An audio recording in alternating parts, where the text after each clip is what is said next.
Hello, I'm Duriadan Haq, aka Dea. I'm an Indonesian Pakistani non-binary lesbian. Hello, I'm Mariana Salem, aka Mary. I'm a Lebanese Aboriginal bisexual woman. We are two writers who love movies, television and books, especially when they're gay. And welcome to GayV Club, where we'll be analysing LGBT texts that we like, that we don't like, and how we relate to these texts as gay people of colour. Yay! Welcome to the second episode of Volume 3. Thanks for everyone for listening to us so far. You know the drill if you like GayV Club, which I'm assuming you do because you're already here, but please like, subscribe, rate, tell your friends, leave a nice review wherever you listen to podcasts. And our Twitter and Instagram handle is @gayv_club. Also, we have a Patreon and a PayPal. So if you'd like to support them, we are at paypal.me/gayvclub and also patreon.com/gayvclub. Yeah, check those out if you're interested in any of those things. Yes, understandable if not, but that's fine. We hope people are safe and you've been spending your quarantine being safe and... Yeah, so today on GayV Club, we're going to be talking about Alice Wu's new coming-of-age film, The Half of It, which just dropped on Netflix, starring Leah Lewis, Diemer, and Alexxis Lemire. Alice Wu is an Asian-American lesbian filmmaker whose first film, Saving Face, from 2004, is the first rom-com with an all-Asian cast made in America, and was for a long time regarded as the seminal film for Asian lesbians. Crazy rich Asians out here like, we're the first thing. No, you're not. Go be quiet in that corner. But yeah, Alice Wu is now back 15 years later with this new film, The Half of It, which is a Cyrano adaptation where Chinese-American teen Ellie Chu, who lives in a very small, very white, very conservative town. Squamish, yes. Yes. She agrees to help a jock named Paul from her high school in writing love letters to another girl named Aster. Big Paul stands. Yes. Paul stands. Big Ellie Chu stands. Big the half of it stands. Yeah, big half of it stands. Like, we stand everyone in this movie. Everyone. Mm-hmm. Even that dude, even that dumbass who thinks Ellie is in love with him when he's never spoken to her. What is trig short for something? The whole time I was like, who names their child trigonometry? Literally, me too. I was thinking maybe, is it short for Patrick? Maybe? I don't know. I don't know. Trig? I have no idea. Okay. Triglifer. Okay. But yeah, we love the movie. We love this movie. I guess you could say the Asian Wallawa community has been waiting over 15 years for this movie. It's really good. I'm happy she got to make another film. It shouldn't have been this long between films, but we all know why. I think she also works in the tech industry, so she's not just a filmmaker. What do you mean by the tech industry? What does that mean? Alice Wu, I don't know what she does, but it was like a thing, like she left her really high-paying job in the tech industry that I don't know anything about, like just so that she could make Saving Face all those years ago, actually. Man, I love hearing stories like that. But like, anyway, so Dee, as for this podcast, the in-resident Asian Woolawa, what are your general thoughts on this movie? I loved it. It was very sweet and very, even though I'm not of East Asian descent, there were so many things that I could just relate to. It's such a specific film. From its premise, it doesn't really seem like it needs to be this specific, but it's just really nice that it is. With the setting, with her background, and with also the intertextuality, which I guess we're going to talk about a bit later. I love Ellie Chu. She's played by Leah Lewis. She's introduced as being this really smart character who helps other students in her school by ghostwriting essays for them. I remember the first thing I thought when this concept was introduced to me is like I thought of Bad Genius, which is another movie that I really like. Bad Genius is a Thai film. It's like probably the best academia film about a student and she helps other people cheat in school. Yeah, I think that character, Lynn, I think she was a lesbian, even though it's not explicitly stated, so definitely give it a watch. Do you think Alice Wu saw that movie and made this as a homage? I don't think so, because Ellie Chu is supposed to be Cyrano. I think Bad Genius is a little bit too amped up. But yeah, Ellie Chu is just, I love her. She's my daughter. I love when characters are funny in a way that they're like not intended to be funny. She's so gay. She's so gay. When she's drunk and she's like, I am monitoring the situation. Something that I love about this film as well is that the characters that are teenagers actually seem like teenagers. As someone who spends days with teenagers, I can tell you that they do actually act much more like teenagers than the average film that features teenagers. Have you actually explained on this podcast that you're like a high school teacher? I don't know so. if you have. Just for context. For context. For context.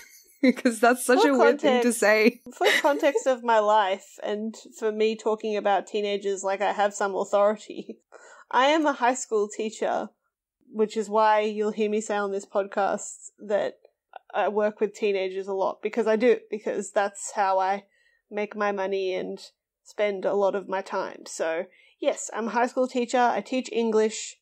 Also, shout out to this movie, it has a good English teacher, which is nice. And yeah, that's why if you hear me say things like that, that's why I say it, because I am a teacher. Next we have Paul. Paul. The notes that I have put for Paul is that himbo king and also the most emotionally intelligent character. He is, though. He is. He is.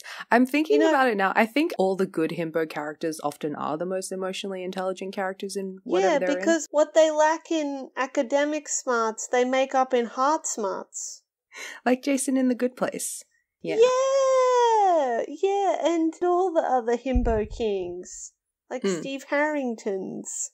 Steve Harrington is bi, and I love him, my son. Mm-hmm. But yes, no, Paul is the best. I just love all the scenes in this movie between Paul and Ellie's dad. Does Ellie's dad have a name? Mr. Chu? Mr. Chu and Paul, all the scenes between them are gold, pure gold. Paul is an aspiring chef, and his family run what is it, like a... It's like a sausage factory? Like place? A butcher? Yeah. Yeah, something like that. His family obviously have been in the town for generations, and Paul, he wants to change the recipe because he has a brand new idea for what he calls a taco sausage.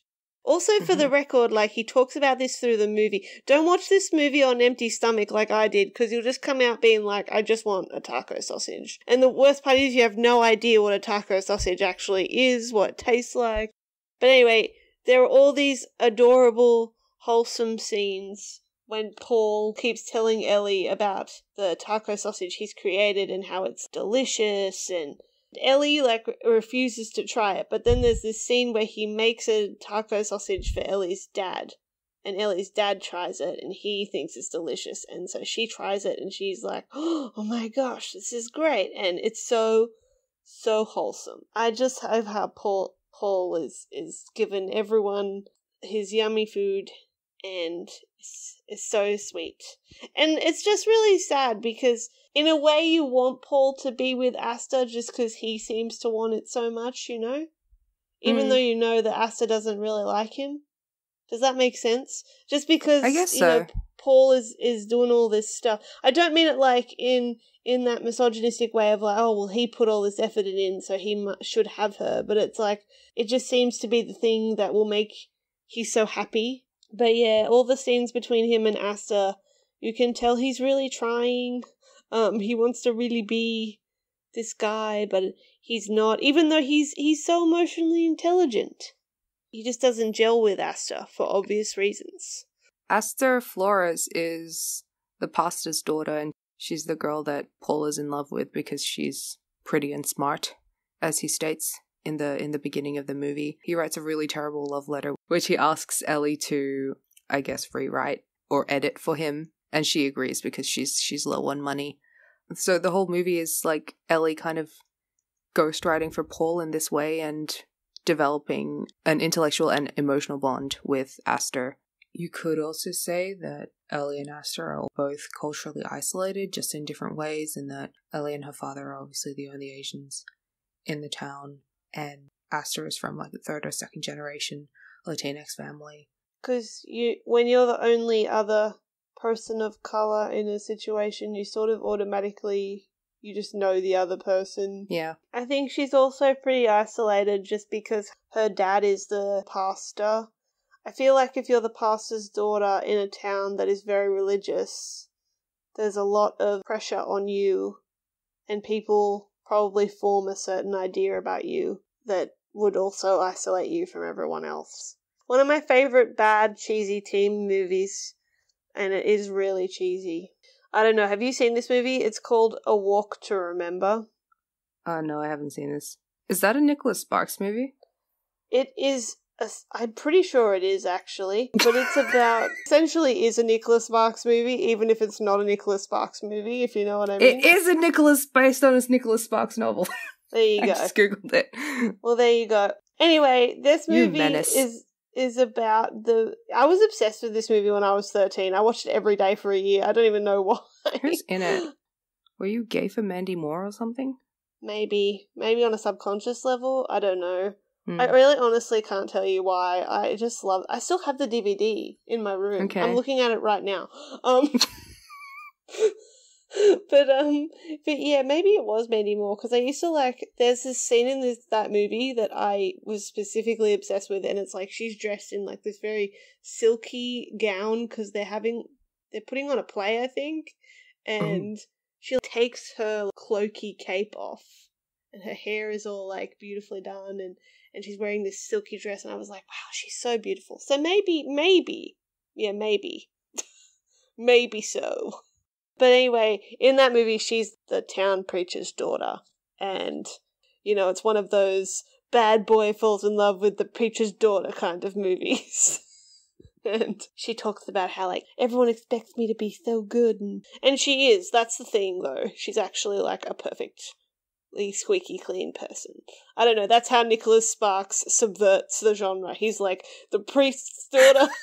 It's like the priest's daughter actually secretly isn't, wild. She's actually a perfectly wholesome person.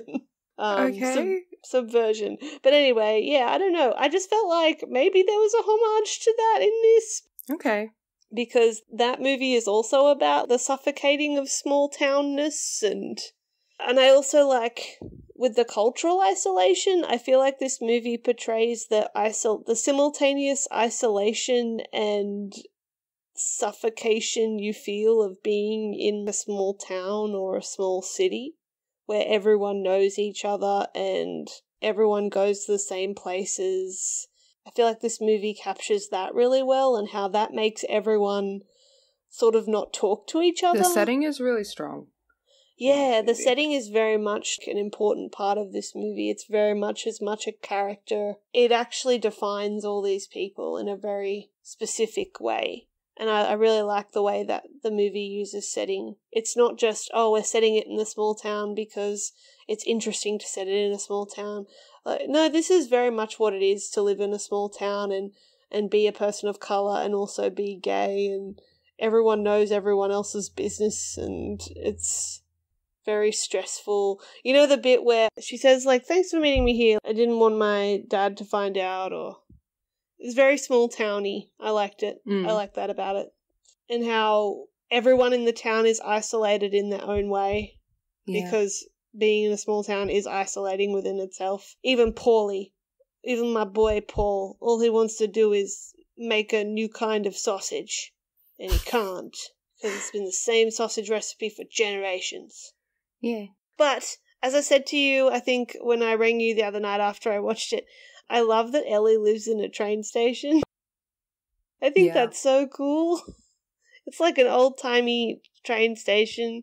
I know that it's painted in a very bittersweet light, the fact that they live in a train station, but I think that's kind of cool, honestly. All right, so let's talk about direction. Yeah. I remember you made a comment to me about Netflixisms and how Netflix movies kind of look all the same. Yeah. And I disagree. In the case of this movie, I disagree. It's a bit of both, I think. The direction is really pragmatic in this movie, and it's really skillful. Oh, I don't think it's not skillful. I just think that Netflix makes movies have a certain uniformity to them. You know how Netflix, everything has to be centered? Yeah. So they can crop it for ads easier? That's what I meant. Mm-hmm. It's That's just fair. something that you can't help but notice in the way that everything's shot. And I just mean that Netflix movies have a uniformity in that sense, that you can tell they're made for a certain medium, which is fine because that's how things are. I think with this kind of way, it does limit directors in how they can film things. Mm-hmm. It means that every shot has to be like so clean in a way that, I don't know what I'm trying to say. It's like it doesn't have a texture. Like it seems very sanitized. Yeah. Because everything has to be centered in a way that they can crop it easily to make it into an ad or make it into a Twitter video or make it into something. So I guess so.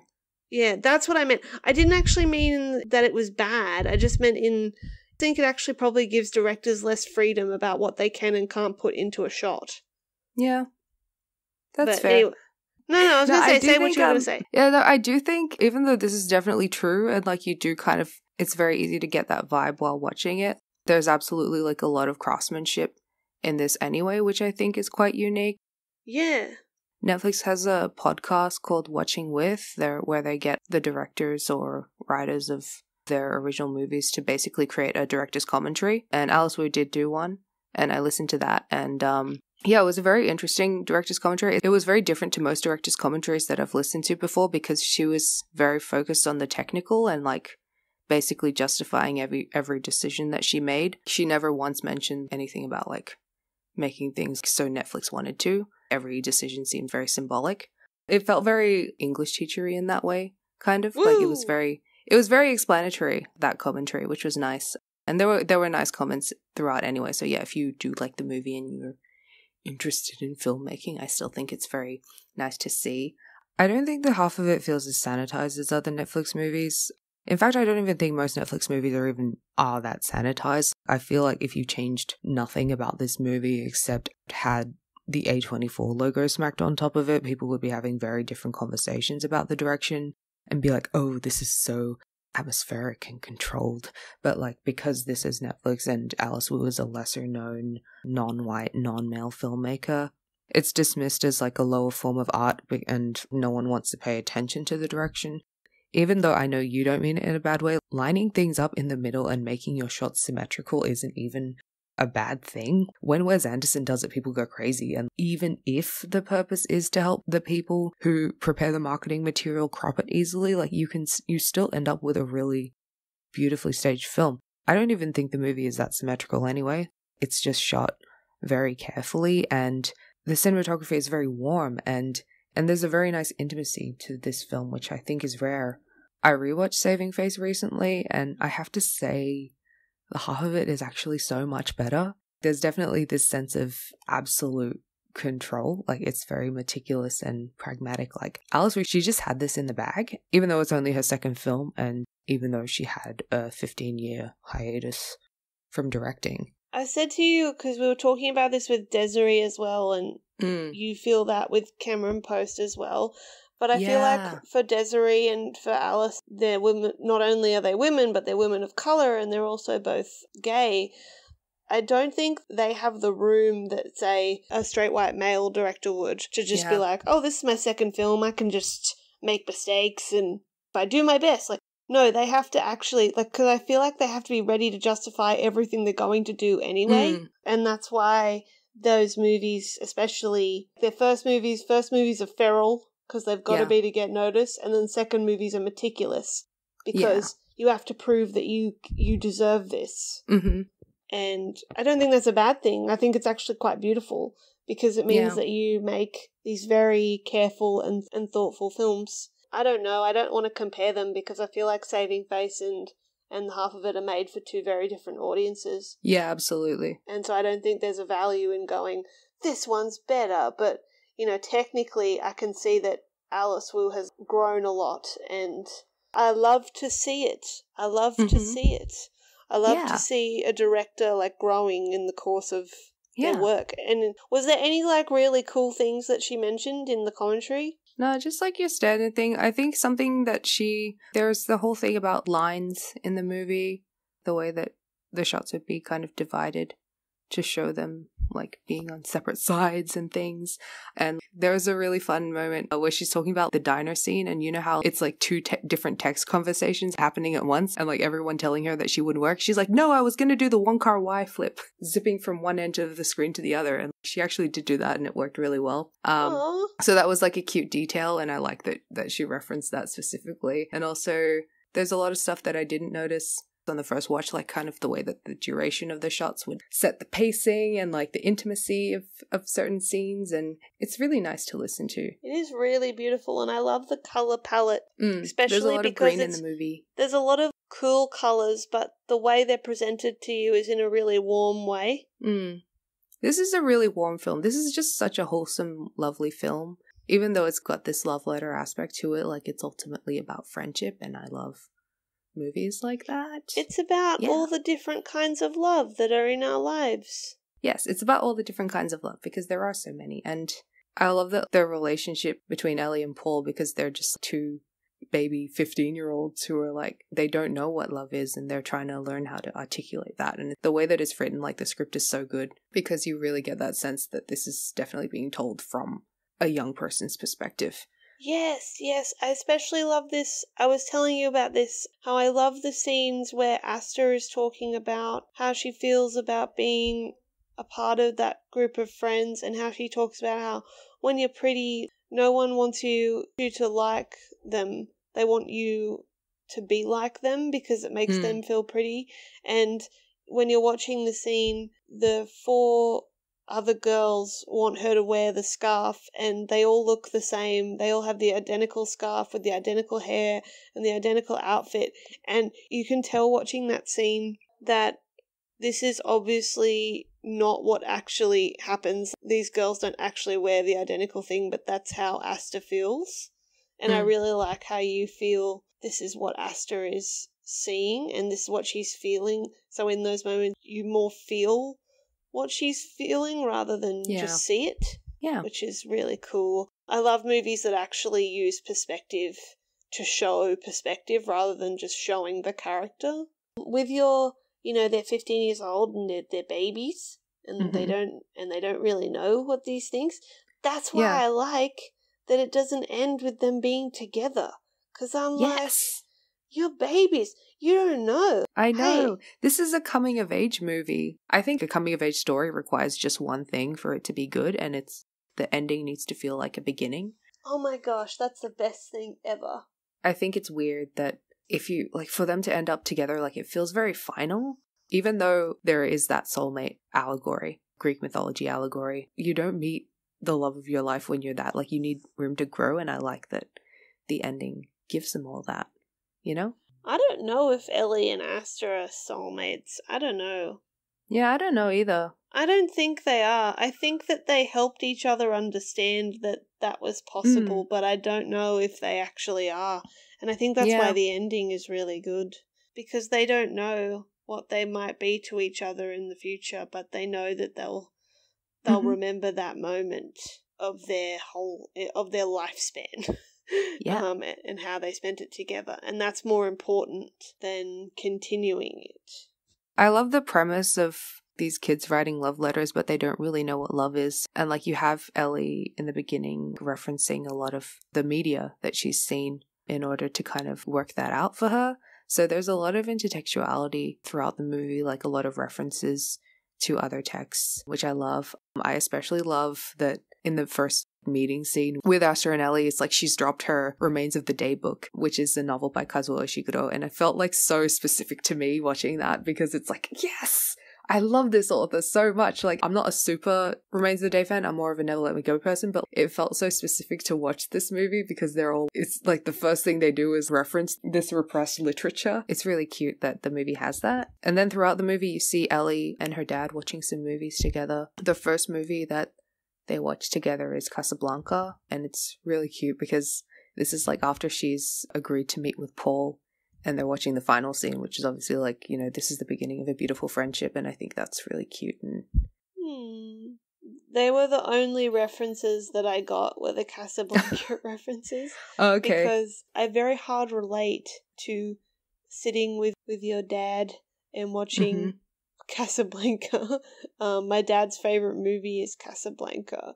When I watched that scene in the movie, I was like, "Oh, this is a wider ethnic experience." I didn't realize.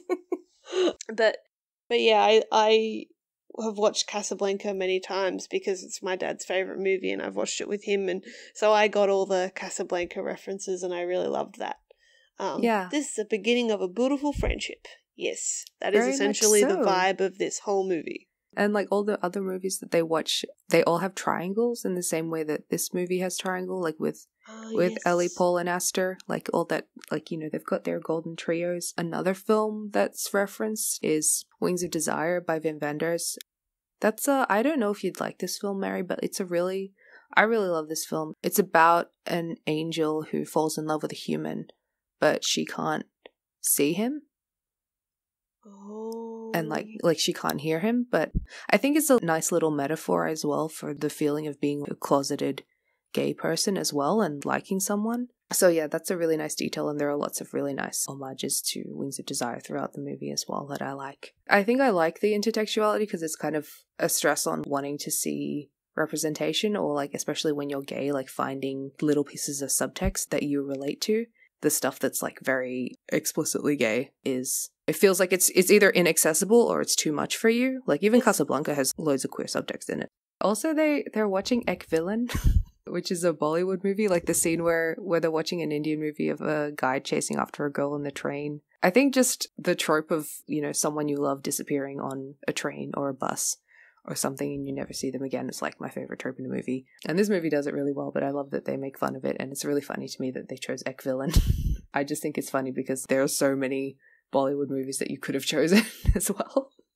But you chose that one. Any other thoughts on the intertextuality? This film made me feel like a bad English teacher because I didn't know a lot of the books that they mentioned, or except for Casablanca, I hadn't seen, or I didn't recognize any of the films. So, if nothing else, the movie gave me a very interesting recommendation list. So, that's my thoughts. I mean, I could recognize there was a lot of intertextuality, but I wasn't familiar enough with the text being references to fully appreciate it, but I still appreciated what I was seeing, had a lot of thought into it. I think the way Alice Wu did it also made it obvious even if you hadn't seen those movies. You know how Ellie and Paul are watching the train scene and she says, "Oh, she's crying like a moron." She says, like, if you ran after someone on a train, it just means you're a moron. And he says, "But, you know, she's crying." It's like, well, she's a moron too. So it's made at the end when she's on the train and she's crying after Paul has run after her and she's like, moron, you know. So I think even if you haven't seen the movies, the way Alice Wu does it is very lovely because it doesn't make you feel like you have anyway. Yeah, you feel like you have, and you feel like you get the important part. She's not like looking down on you going, well, if you haven't seen this film, you won't understand. So I appreciated that. But yeah, I don't have a lot to say on the intertextuality because I hadn't seen a lot of or read a lot of the things. Makes me want to read Remains of the Day though. Yeah, no, that's interesting because like I only saw Wings of Desire for the first time because my English teacher put it on for Extension 1 though. Nick Cave is in that movie. It's really fun. You like Nick Cave. I do like Nick Cave. Anyway. I just want to say on a side note, I don't want to make a big point of it, but I love that Ellie is very close to her English teacher. That I feel like that's a gay thing, you know, trademark. Absolutely. Is that you're usually in a non-weird way very close to your English teacher, particularly if you're a writer. It was good to see that trope done in a very non-uncomfortable way. As a teacher, I'm always very wary of movies that paint very boundaryless relationships with students and teachers as present these relationships and go, actually, this is very smart and very wonderful and very good. And I'm like, no, it isn't. This is a very unhealthy dynamic. But no, I really like that this movie kept the boundaries of a student and a teacher, but also managed to show that they were very close. A lot of movies don't bother to do that, so I really liked that. What's our next point? Asians showing love through food. Oh man. I like that food was kind of a love language in this movie. Actually, now that I've brought that up, I'm realizing that it actually really was. There's this really gay interaction with Ellie and Paul near the start of the movie. After they've written a few letters to Aster, he's like, when does the dating start? And Ellie's like, this is dating. Like, that's just very lesbian, like, especially when you're that age, like, just to be texting someone about your favorite things and your favorite books and things that you care about. Like, it really does feel like that. Like, this is the most you can get. But then Paul's like, like, when do like burgers and milkshakes and fries start? I think that's really cute. And just, yeah, the taco sausage is also a way of Paul kind of, showing his creativity and also his love. And of course there's like the really, the scene, I was sobbing. I was crying in this scene where Ellie comes home and she sees her dad and he's making these dumplings for her because she's going to go to college and she's going to be on a train for 6 days. So he's making her 6 days worth of dumplings to eat. I know. I love that they don't really say I love you. Like, he's just doing this for her because he does love her. Food is a love language. Food is a love language, absolutely. Especially if you're from a house of colour. Food is how people show emotions. Yeah, we don't say I love you. Very rarely. Yeah. We don't say I love you. We very rarely hug, but like, have you eaten yet? Yes. Are you hungry? It's like the biggest way to say I love you, Yeah. Oh, you look hungry? Come and eat. Oh, no, it was very lovely. That's a lot of a common theme. I don't know. It also made me think of, not in the way that, this is Netflix's other Asian movie, but it also made me think of Always Be My Maybe, because food is a love language in that movie as well. Oh, but true. I think this movie did it in a nicer way. Yeah. I think Always Be My Maybe is also nice in a different way. Yeah. Well, they're two it's very a lot different. more intimate. Yeah, they're two very different movies for two very different audiences, so... Yeah, but I think both those movies get the food as love language aspect of that culture right. Mm-hmm. Yeah. But yeah, I love all the food. Makes me hungry. Yeah. I mean, I'd watched it after I'd broken my fast, so it wasn't too bad for me. But yeah, now I really want to try a taco sausage. People have been like inventing recipes after making this movie. I know Alice has been like posting like recipes that people have made, like inspired after watching this movie. But I'm like, none of these are halal. Someday I will make like a halal version of a taco sausage that I can eat. So we're going to talk about representation of homophobia and internalized homophobia, because a lot of people are thinking that just because this movie doesn't have a happy ending of a romance that it's not gay. But that's not the only way a movie can be gay. This movie is very much about the very casual insidiousness. And it's not even obvious, really, the homophobia of the town. This is obviously a very religious town. We know this from the beginning. One of the first shots you see of the town is the church. Mm-hmm. And a lot of the scenes take place in the church. Obviously, Ellie, even though she's not religious and she says that, she even partakes in the weekly town ritual of everyone going to church because she's the organ player at the church. Yeah. So that just should tell you just how much church is part of everyone's lives. The fact that Ellie's an atheist and still attends in some way. Because it's such a religious town, obviously some form of Christianity, it's very homophobic, but in a very quiet but still very strong way. And the scene that this is most obvious in is when Paul finally clocks the fact that Ellie likes Aster, and the way he says to her in that moment, he's just like, "Oh, you're going to hell." And it's not even in a mean way. He's not even saying it like, "You're going to hell." He's not even angry or anything. He actually is saying it with heartbreaking, genuine concern. "Oh, you're going to hell." No, you're going to hell. If you told me, Dee, that you were going to move to, I don't know, you were going to move to Perth or something, I'd be like, "Oh, you're going to Perth." Oh, you're going to Perth. Or like, "Oh, you're going to Hobart." No. Tragic. But yeah, sorry, they're like, those jokes are for Australians only. Yeah. He just sort of says it, this concern, and he sort of walks away, and you can tell in that moment that it's just ingrained in him in this way that it's natural for him to say that. It's not even something malicious, he just sees it as a fact. Like it's something that he's internalized his whole life, basically. And something Ellie has internalized too, I think, which is why she doesn't articulate her like for Asta or anything like that. Yeah, and the fact that she actually like actively ignores it, and makes excuses for herself. Yeah, I'm interested in the way that films manage to represent internalized homophobia in gay characters, because it's something that I struggled with for a very long time. And yeah, I definitely like that this movie kind of shows there's a certain way that you just, when you grow up in a place that is religious, or just your brain is wired a certain way, and you have to work to fix that when you do make these realizations about yourself. And I appreciate the film a lot for that. Yeah. And I really like how with the internalized homophobia, you see that it's sort of detrimental to everyone in its own way.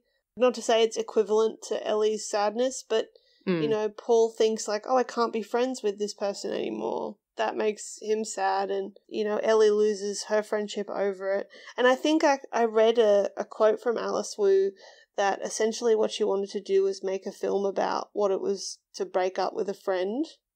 Yeah. And I think it's captured really well in that breaking up with a friend is pretty horrible. It's pretty horrible. It is. Like, you have all this emotional intimacy with a person and it's just suddenly gone. And, like, you're not even kind of expected to process it in a way that you're known to process, like, romantic breakups. The grief of that is not often shown in film, so. And also, but I love how Paul was still going and helping Mr. Chu. That's why I love that scene where he goes, oh, Ellie's been sad. He tells Paul. That actually, like, I thought this during the scene. I was like, I love how this scene is playing out, like, if they'd broken up, if they were a romantic couple. But they're not a romantic couple, but it's still playing out that way, because it honestly feels that way. Yeah, but like, it's devastating because your heart is broken. Yeah, I really loved that part of the film, because it's not a thing that's often taken seriously. Like, how many teen films have you seen where the main character and their best friend break up over something and everyone laughs at them, and it's sort of like, oh my god, like, I'm not friends with her. How did you not know? You know, like, it's always like a joke or something. But I like that this film takes it seriously. And that scene with Paul and the dad is one of the nicest in the whole film. It's beautiful.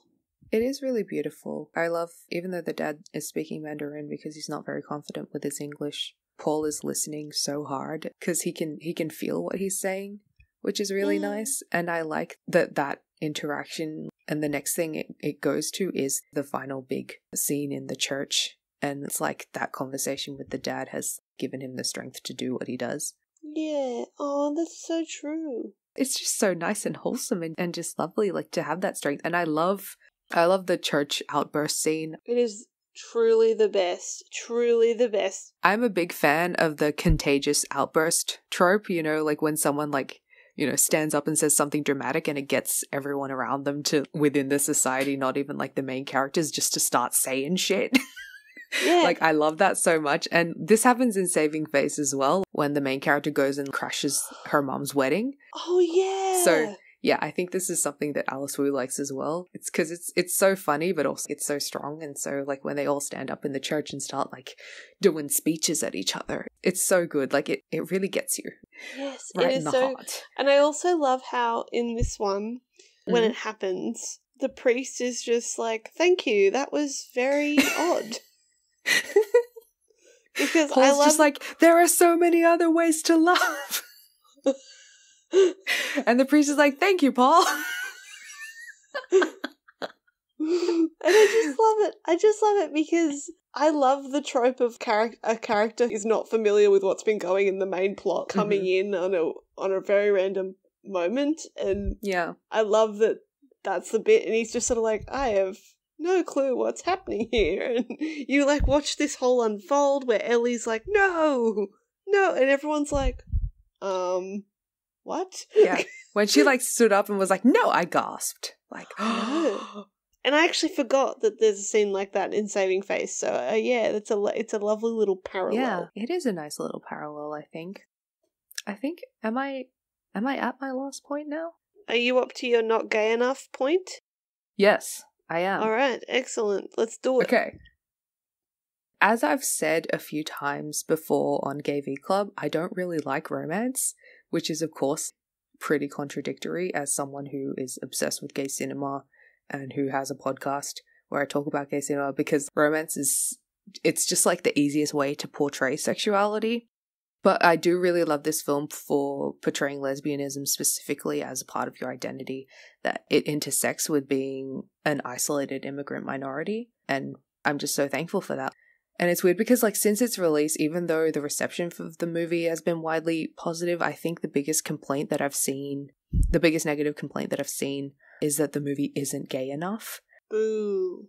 It's really reductive, I think, to only acknowledge gayness when it's romantic and or sexual. It's kind of like those people that say love is love. Yeah. You know? It's like, I don't only exist when I'm in love with someone, you know? I'm still here. Being gay, like, it alters every part of you, and I'm a big fan of films that manage to explore sexuality without romance. Like, even though there is romance in this movie and it's super gay, I do love that this movie is extremely specific in showing Ellie's lesbianism as being part of her, and not just through the act of pursuing another girl. Ellie is isolated, socially and culturally, not just because she's a person of color, but also she very intentionally isolates herself. Kids at her school still know who she is, and it's not that she's shy exactly, because, you know, she runs an essay writing business, which I imagine requires her to have some rapport with them. Like, it's not that she's incapable of developing relationships with other people her age, it's that she deliberately keeps her interactions with them purely transactional. She even tries to do this with Paul when they start out. She's careful not to share any details about herself with anyone, and there's this feeling when you're closeted, if you let anyone know even a little bit about you, they might discover too much. So no one really knows her, and no one even knew she could play guitar except Paul, who heard her through the window, which is why the talent show scene plays out like that. She loves all these books and films, and they're full of queer subtext, but she only feels safe talking about them with Aster when she's pretending to be Paul. Like, she'd rather sit alone in a train booth no matter how cold it is, because that's where she feels safest. And even the fact that she wears so many layers of clothing, like, metaphorical as that is, I think is, as a literal styling choice, I feel it's also very gay. Like, I recognize so many of these things in myself, and I know that Ellie is specifically like this because she is Gaysian. As someone who's grown up gay and closeted as a person of color in a Western country, raised in an Asian family, you've got the repression of being gay and the repression of being Asian. Double whammy. Just slammed together in your stupid body, and it's a lot, okay? And especially when you're 17, and I appreciate this movie so much for showing that so skillfully, and maybe I am taking it a bit too personally, but yes, some of you bitches have like, you know, I've seen some things, just like really either just like really people who hate the movie, and people who either hate the movie or people who just think it's like whatever. They're just like, 3 stars, move on kind of movie. Especially because I've noticed that these people who are saying these things are white.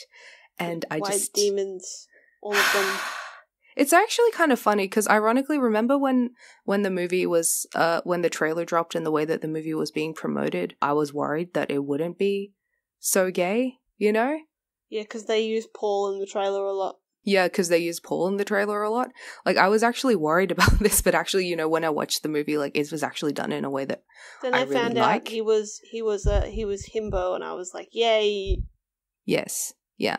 But yeah, like, the way that I remember the Netflix Malaysia account released the trailer, it's like, not all love is romantic, and it made me be like, oh no, is this movie gonna like completely like fuck us over? Because I know that like Netflix Malaysia and Netflix Indonesia, their social presences are very no homo. Just with a lot of their releases, the way that they promote movies specifically in that way. So I had that fear as the movie was coming out. But actually, like, now that I've seen it, I honestly prefer this because, you know, who am I? I don't even like romance. Why would I want a huge part of romance.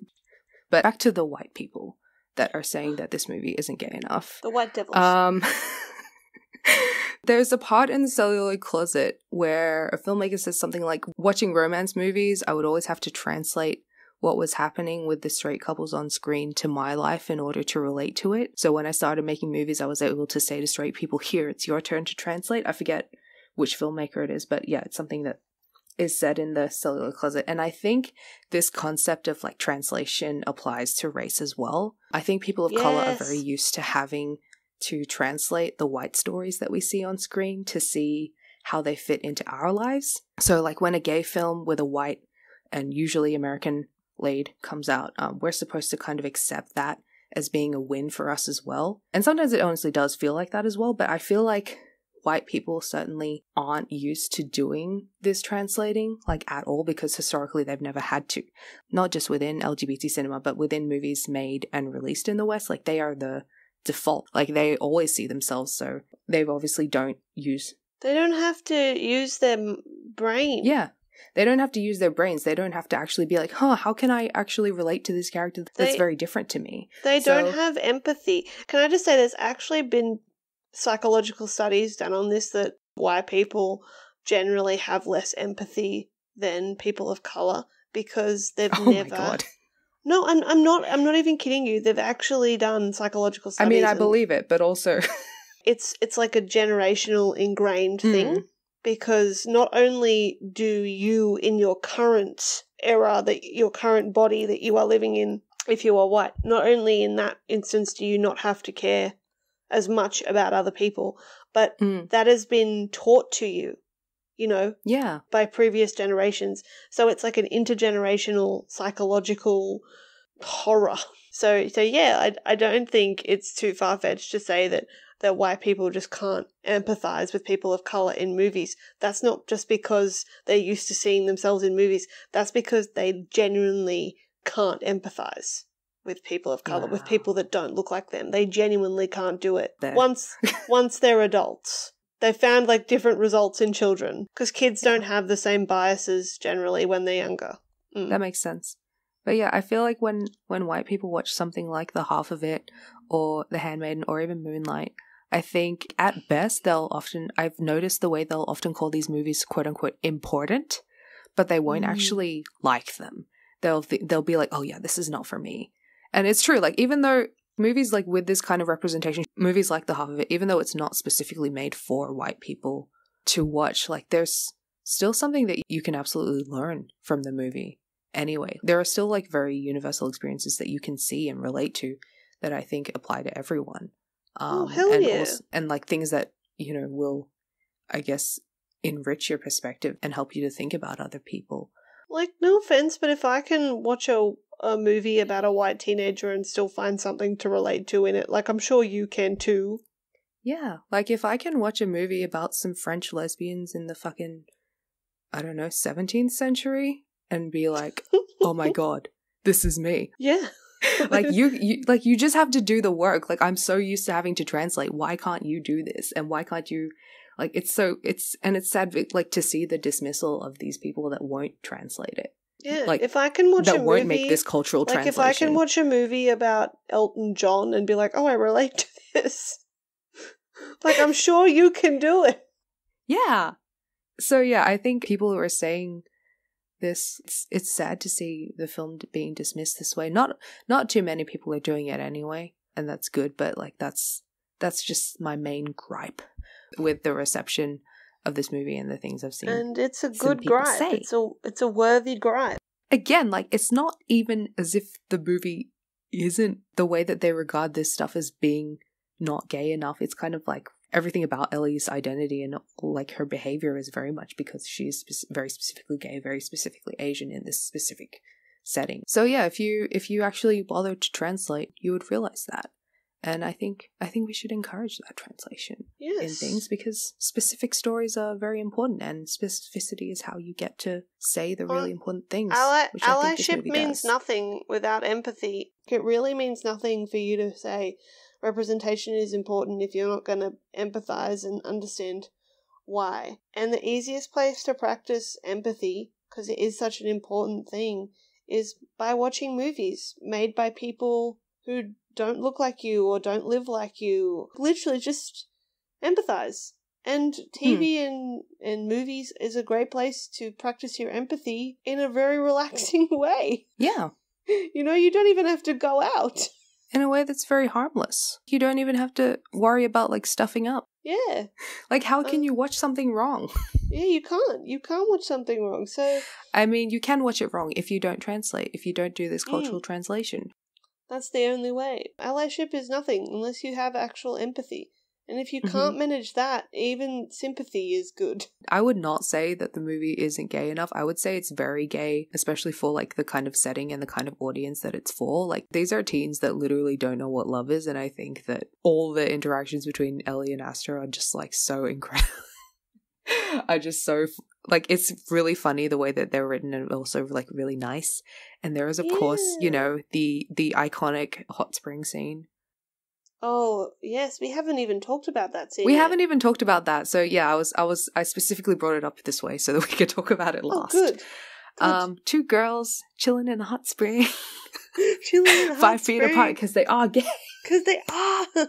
Mary came up with this title for the episode and I was laughing for like 5 whole minutes. Yes. I can't believe that Alice Wu really did this. I don't know if she was thinking about that iconic vine when she wrote this scene, but it's possible. It's possible.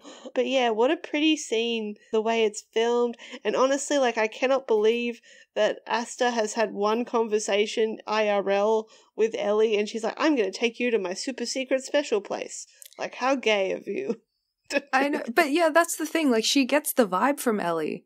What she feels, like the wavelength that she's on when she's messaging quote unquote Paul, she recognizes that in Ellie, and that's how she's so immediately familiar, and I like that. And I like the way that the movie slows down there. Me too. I really love the music in that scene as well.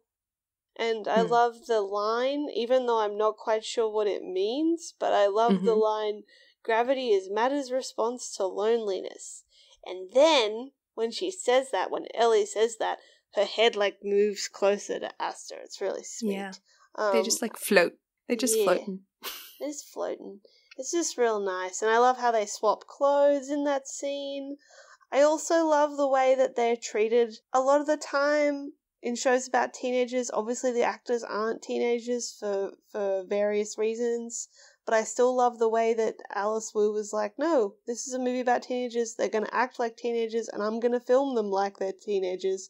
So, you know, you don't see nudity or anything like that. Like, it's very wholesome, it's very much, you know, and it's very much like actually made for teens. Yeah, it's actually made for like teens. A movie with teenage characters that's actually made for teenagers to watch. And when something is actually made for a certain group of people, I feel like everyone can watch it knowing that, and it's much easier to watch. Unlike a lot of teen media, which I watch and I sort of go, who is this actually for? Because I don't know if teens would understand this, and anyway. But no, I feel like that scene is very beautiful. Oh, my one gripe, and you did explain to me after listening to the commentary that she has some special ass spray on her glasses. But as someone with glasses, I was very frustrated watching that scene because Ellie's glasses do not fog up once in the hot spring. And I was so annoyed. I was like, how on... It's like that friggin' goddamn scene in Goblet of Fire and Harry's wearing his glasses in the bath. This bitch, why? Why? I love that scene, and I love that Ellie talks about her mum in that scene when we haven't really heard her be able to talk about her mum. And I love how that's the best bit in the movie. Yeah, and they actually they're like, this is the best part. And they were right. Like, it's so good. But also, I love how the love in that scene is associated with her mum. Because we haven't heard Ellie be able to talk about her mum like all movie. Yeah. And then she could talk about it there, and it's like all the different kinds of love converging on one scene. It's very nice. Yes, that's true. And as I said, even though I don't like romance, I love that there's that really deep understanding that Ellie and Esther have, and you can really feel that. You love a good knowing. I love me some knowing.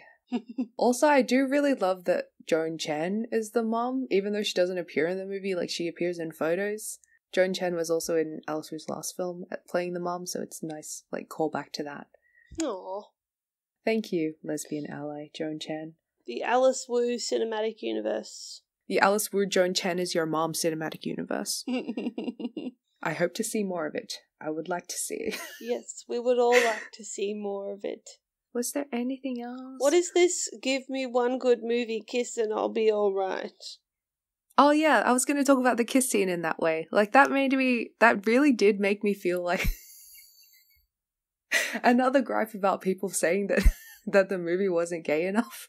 First of all, like, Ellie is a lesbian character and she's like on screen the whole time. Mm-hmm. It reminds me kind of that Hannah Gadsby Netflix special where she's talking about how, like, she received some feedback after a show. She's like, there wasn't enough lesbian content, and she's like, but I was on the stage the whole time. This is a film about a lesbian, directed by a lesbian. Like, how is it not enough lesbian content? And also something that I do think is just extremely lesbian is the kiss scene. Very specifically lesbian in that, you know, like, they have like one good movie kiss and then she's just like, I'll see you in a couple of years. Like, that was good. Like, that's a very like triumphant moment. And also just I do relate to that on a personal level, like that specific kind of interaction. I found it really funny but also really sweet. Aster, I don't know about Aster's, like, if Aster is gay or if Aster is bi. I mean, she's going to go to art school and obviously she's going to figure that out, so we know that. Yeah, she's going to we know that character is going to figure that out eventually, which is nice.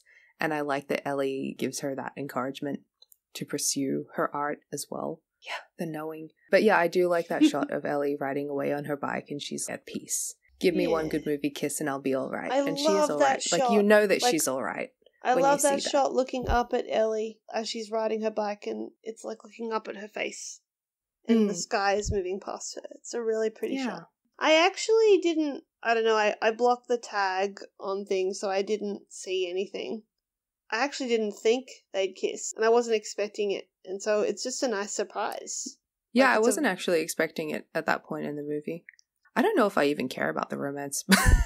Like, obviously I care about the connection that they have, but I don't know if I care about the romance. Like, I know people have been like, oh, we need to see, you know, the other half of it where they do get together. I'm like, I don't need to see that because I don't want their babies. Like you said at the beginning, this movie is about how they've had a very big impact of their lives and like these three characters coming together and having this really important connection and then going their separate ways. If you want to watch some content where some teens get together, despite the fact that they probably shouldn't be, just because it gives the movie a happy ending, you can just watch To All the Boys I Loved Before Part 2.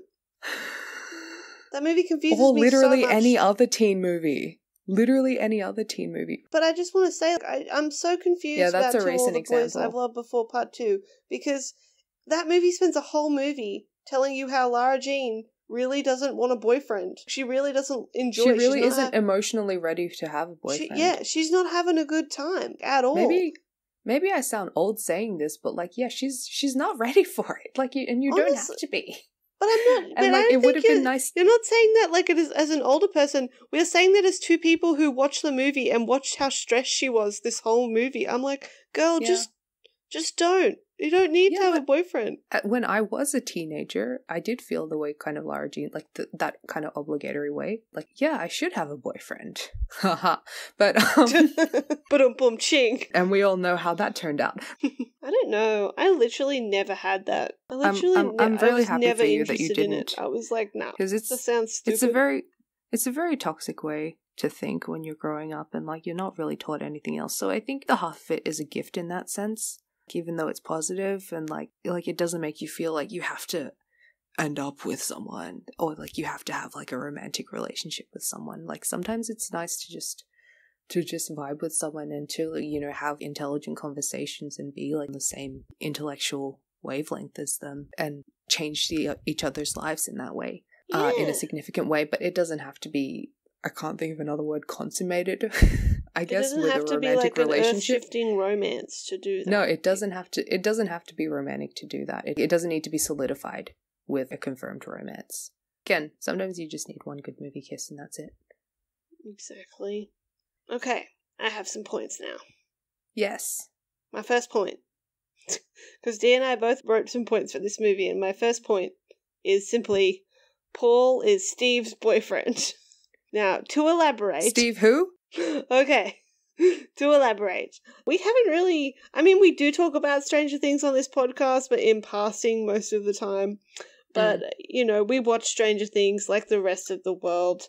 And I believe, as many others do, and you believe too, Dee, that Steve Harrington is bi. Yeah, but the problem with that is that there are no other characters his age that you can really... that you want him to be with, except for fucking Jonathan and fucking... what's his name? The racist guy? Billy. Except for Jonathan and Billy. Like, it's so sad.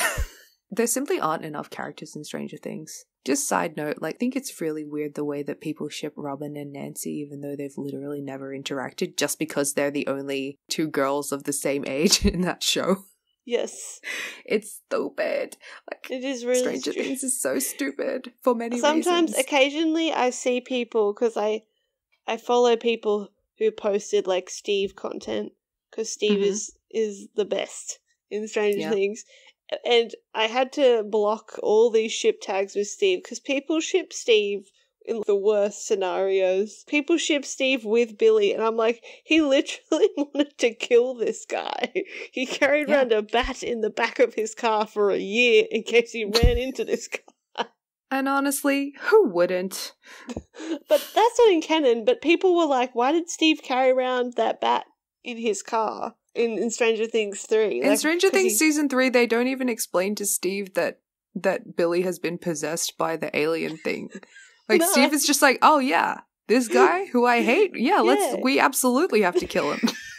Yeah, because who wouldn't? If Billy lived in my town, I would absolutely carry around a bat in the back of my car. And anyway, getting beside the point, because there is no viable boyfriends for Steve his own age in Hawkins, I am often on the lookout for what would be the type of boy that Steve would have as a boyfriend. And as soon as Paul came into this movie and I just saw what a beautiful, wholesome himbo he was, I was like, this is Steve's boyfriend. And that's it. That's all I have to say. That's that point. Yep. My next point. This is a trend I think that Netflix is doing, where they have a character, the main character in a show, or not the main character, but there is a character in a show who is a lesbian, and then their best friend. There's a character in a show who is a lesbian, and then they have a best friend who's their partner in crime, who is a wholesome himbo. And this trend, well, I think the first Netflix thing that it... Is trope, you mean? Oh, okay, yeah, trope. Yeah, that's a better word for it. Or it's becoming a trope. It's becoming a trend. That's why I said it was trend. But yeah, this trope now becoming a trend. Like first appeared in Stranger Things, obviously, with the iconic duo of Robin and Steve, which I love. The only reason I can't wait for season 4 is because I want to see more of them. And then the next time it happened was in I'm Not Okay With... Is that show I'm Not Okay With This? Is that what it's called? The full title? Yeah. Okay. And there's Sydney and Stanley, and now we have finally a duo that is not all white. We have Ellie and Paul, and I love that. And I think part of the reason I love that is because I honestly feel like in my heart that you and I are this duo, Dee. Like, you are the very cool... You're making me cry. You are the very cool, like, lesbian, and I'm not a himbo, but I'm bimbo friend who is dumb of heart. We are reclaiming bimbo, so the BI in bimbo stands for, like, the fact that she's bi. Hell yeah. Yes. So yeah, that's why I think I love this dynamic, because I'm like, I mean, I don't think you are a bimbo anyway. I think you're really super smart anyway. But I am super smart, but I'm not smart all the time. I turn it off sometimes, and I'm so do I. Yeah, that's just how I roll. But yeah, I think that's why I love this dynamic, because I'm like, that's me and my friend. But yes, so that's what I have to say on that point. So my next point, which I think will actually be my last point because we've done all my other points. So one thing I wanted to say, being, I don't know, I guess I'm a slightly problematic person like everyone, but you know, I love... You like Monte Carlos. Oh, don't bring this up. You know, Okay. you started a whole discourse in my house. We've been debating biscuits because I was so upset. I was so upset that you said you didn't like Monte Carlos. I was telling my mum It's and not dad. that I hate them. Like, I'll still eat them if my they're dad there. was like, I don't like Monte Carlos. And I was like, what? That's right. He's right. Sometimes your dad is right. So, yes, fine. Don't tell him that, though. Go to his head. I can't let him hear that. But anyway, problematic fave. I do like John Green books. He wrote one of my favourite books, which is Turtles All the Way Down. But one of the reasons I like John Green books, and I probably, you know, like most people, mostly loved them as a teenager or, you know, late teenager, is because in John Green books, I feel like a lot of what he does, particularly in Turtles All the Way Down, which is my favourite book, is he sort of imagines parts of his teenagehood and is like kinder to himself retroactively. So Turtles All the Way Down, for anyone who hasn't read it, is about this girl who has OCD. Well, she suffers from it pretty badly, and her ritual, which is pretty intense. She's like obsessed with hand sanitizer, and it gets so bad sometimes that she like drinks it. Oh my god. Yeah, so it's really intense, and this was actually something that John Green experienced like as a teen. Like he had undiagnosed OCD, and he like was very much obsessed with hand washing and being clean and all that kind of stuff. Anyway, what I really love about this book though, and the way he talked about it was sort of what he wished the people around him had been like when he had OCD growing up. And it doesn't necessarily have a happy ending, the book. Like, it's nothing intense. It's not like she dies or anything, but she has to get really, really bad before she starts realizing she needs to get better. But one thing John Green talked about in a lot of interviews was, you know, in his books, he loves to pick like an aspect of his teenagehood that he felt was unresolved and sort of take it seriously in his books and be like, well, how would I have liked to have read about this thing that happened to me as a teenager? How would I have liked to have seen it in a way that was taken seriously? Because a lot of times in stuff made for teens, it's trivialized, like stuff that's important to teenagers is trivialized. And what I love about this movie is it has that same feel to it. Things that normally are trivialized in a lot of other teen movies aren't in this movie. That idea of breaking up with a friend or having a lot on your plate, or it's just got that feel to it that I think a lot of John Green books do, which is essentially taking teenagers seriously, but not in a scandalous way. Not in a way like Euphoria way where like, oh, we're going to treat teens like adults. It's more like we're going to treat teens like teens as people, but people who are still teens. I don't know, I felt like this movie really reminded me of a John Green book, but in a really nice way, in the way that it took being a teen seriously in every sense of it. It treated the things that were silly as silly. It treated the things that were serious as serious, and overall it was just very kind to teens. Yeah. Which having this setting, like everything these characters learns, like it's treated with such kindness. Yes, and that you don't see in a lot of movies. Like, I know a lot of people have issues with his books, and I understand that, and I'm not trying to tell you that he's a perfect writer and that, you know, his books are actually genius. I'm not trying to say that at all, but one of the things that I loved about his books when I was a teen and even now is this kindness and compassion towards being a teenager and being a teen. And I saw that in this movie too, and I think that's really lovely. And it's not something that you see very often in teen media, even teen media that's sort of trying to be like, we're taking teenagers as real and realistic, still not being kind or compassionate. And I love that this movie is kind and compassionate. Because Alice Wu talked about how she made this movie in part as a response to an experience she had growing up where one of her best friends stopped being friends with her. It made me feel like this movie was a sort of retroactive kindness to herself by acknowledging that happened and that was really horrible, and maybe giving it a different ending, you know, because Paul and Ellie obviously are friends at the end of the movie again. But yeah, that's Yeah. what it made me think of, the way John Green treats teens with kindness and treats his own teenagehood with kindness. That's what this movie made me think of, and I'm paying that as a compliment. I know a lot of people wouldn't see a comparison to John Green as a compliment, but coming from me, because I really like that about his books, it's a very big thing. But yeah, that's my final point. I just love movies about teens that actually care about teens, basically. Not just caring about teens as potential profit, but actually like, hey, this is a movie we want teens to see because it's important. So yeah, I give this movie 4 stars out of 5. I give it 4.5. Nice. Mostly just because I watched Saving Face again recently, and Saving Face is undoubtedly like a solid 4. And this was better than Saving Face, I think, even though it's weird to say because they're for different audiences and stuff. I actually don't have a complaint about it. Like, I could even say that it's a 5, but I don't know. I'm very. I struggle with giving movies 4.5, 5. You gotta let more love into your heart, Mary. I know. My mum's always telling me I'm a cynic, and I'm like, I do really love this movie. I love it's everything that I hoped for, even though it's not what I was expecting at all. Like, it's what. Maybe that's why you. It's love what it. we deserve. It's what we deserve, I think, and it really is like a gift, and it really is so kind. It's nice to me, a 23-year-old, watching this movie and seeing it. Like, this is definitely a movie that teenage me would have found really helpful. And I like the idea that this movie is definitely going to be really helpful to any teenagers watching it. I have a question.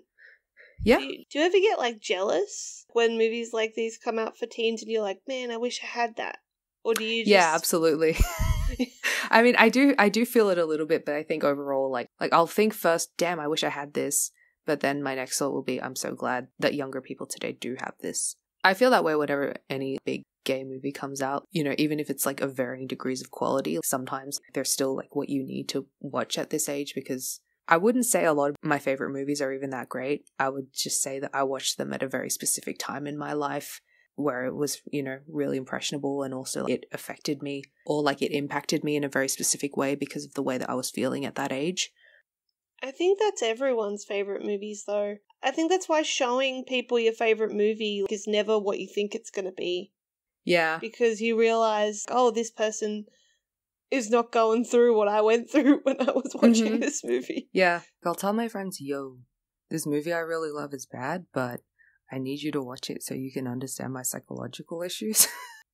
But no, I like that some young gay people are gonna watch this and see themselves and can have that impression on them. The half of it is so much nicer than some of the movies I watched at that age that weren't very good for me and were actually quite harmful for me to have been watching at that age. So it's just a relief when I see films like this that maybe the problems I had back then might be a little bit easier on teens watching it now. But yeah, having a film like this when I was growing up would have been really helpful.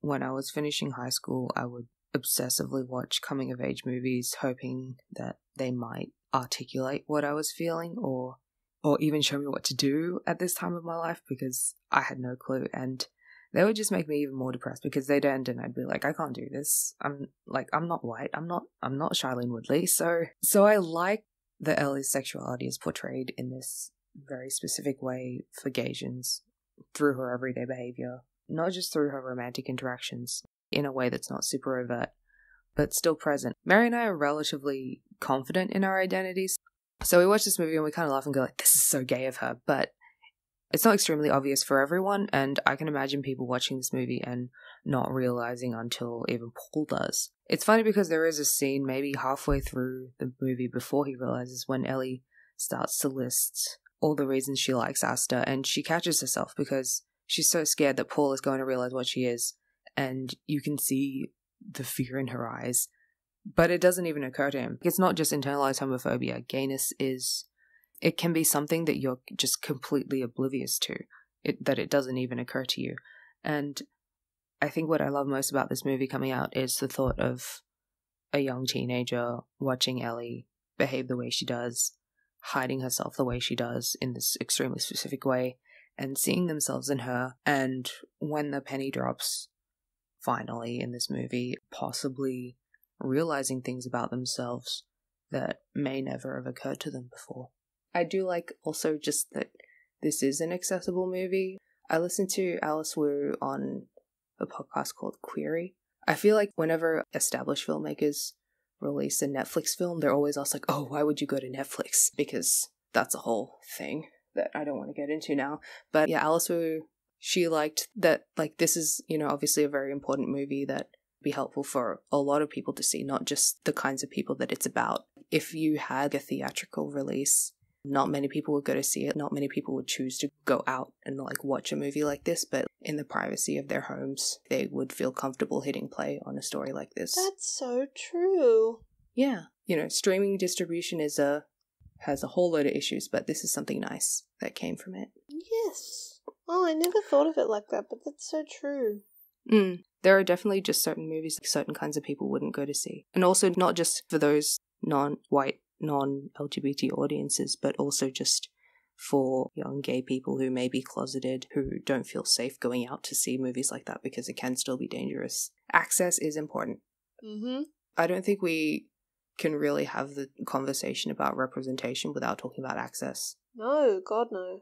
Empathy and access. Two key things. I have one final thought. I really like how this movie, and I wrote this in my Letterboxd review, but I really like how this movie, it juggles so much, like at the same time. Like it juggles so much, but it does it so gracefully. You don't even really notice how much is in this movie, but you do. It's just handled in a way that's like so natural. You don't feel like things are just being thrown at you.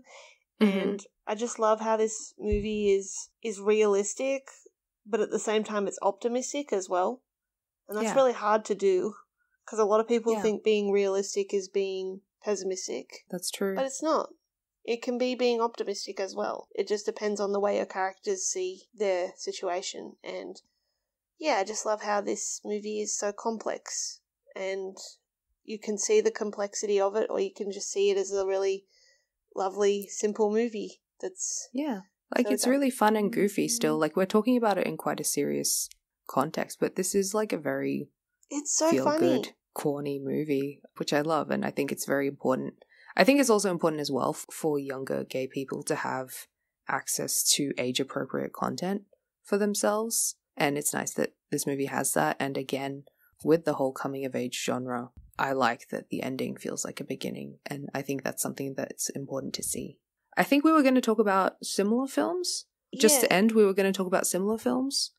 So if you liked the half of it, watch Pariah. Yes, by Dee Rees is beautiful. I think it has a similar ending. It's a lot heavier than the half of it, but it's definitely just a beautiful, beautiful film.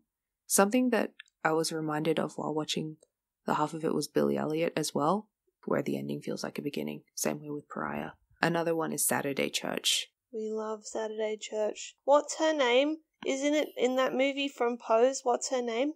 Oh yeah, MJ Rodriguez is in Saturday Church. Also, India Moore is there as well. It's such a good movie. I love that movie. Also, I know the Love Simon comparison is a bit tired, and maybe we've been a bit harsh on Love Simon in the past on this podcast, but I would recommend the book that Love Simon is based on, because if you liked the exchanges between Ellie and Aster through their letters and such, you would love reading Simon versus the Homo sapien.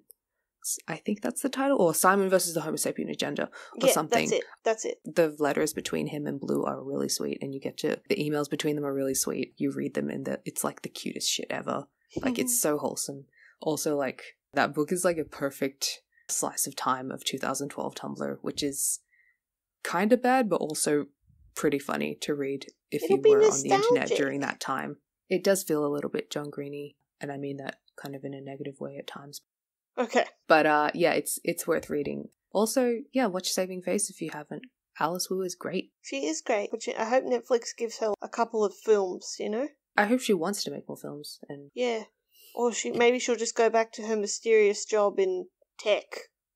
I don't know if it's mysterious. I just didn't research that far. Okay. Okay. What are we doing next episode? What are we doing next episode? Are we going to talk about Hollywood?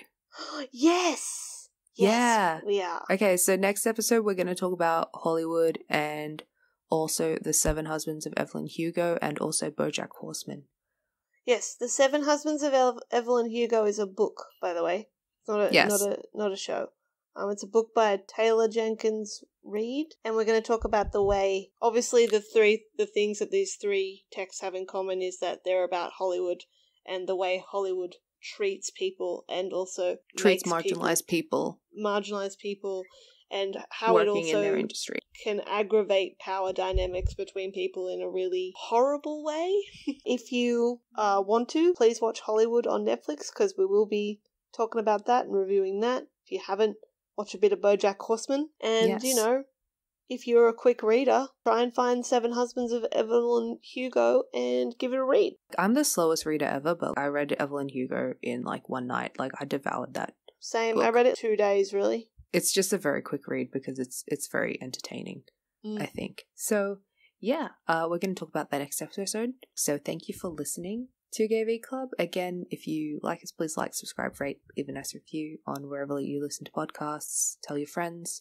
We also have a PayPal and Patreon, patreon.com/GayV Club. And we'll link those in the description thingies anyway, so yeah. Yes. Oh, and we also have a YouTube channel for anyone who needs closed captions. So everyone be safe, and thank you for listening, and think of others, All right, watch something nice. Yeah. Bye. Thank you. Thank you. Bye.